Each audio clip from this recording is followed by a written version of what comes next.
ज़माने में कहिड़े क़िस्म जे माण्हुनि सां गॾु उथिजे वेहिजे, यारी दोस्ती ताल्लुक़ वास्तो न रखिजे, कहिड़नि माण्हुनि जे भर में हुजिजे त उथी वञिजे, कहिड़ी महफ़िल में हुजे जो महफ़िल मटे वञिजे।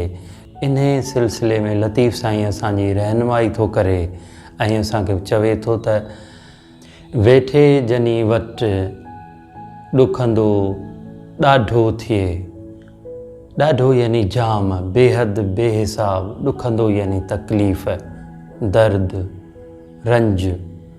जिन जे भर में वेही, जिन जे राज में वेही, जिन जे संगत में वेही, जिन जे महफ़िल में वेही ऐं दर्द पिराई, तकलीफ़ थियई, अहंज पहुचई, ठठोल थियई, चथर थियई त पोइ इहा महफ़िल मटे वञ।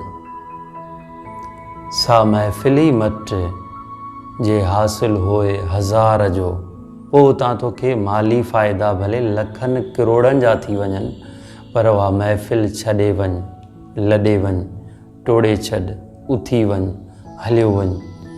छाकाणि त जिते ज़ाती तशख़ुस मजरूह थिए, जिते कंध हेठि करे जीअणो पवे, उते न वेहिजे, उहा महफ़िल मटे वञिजे। असां वटि सिंधीअ में पहाको आहे, सो सोनी घोरियो जो कन छिने।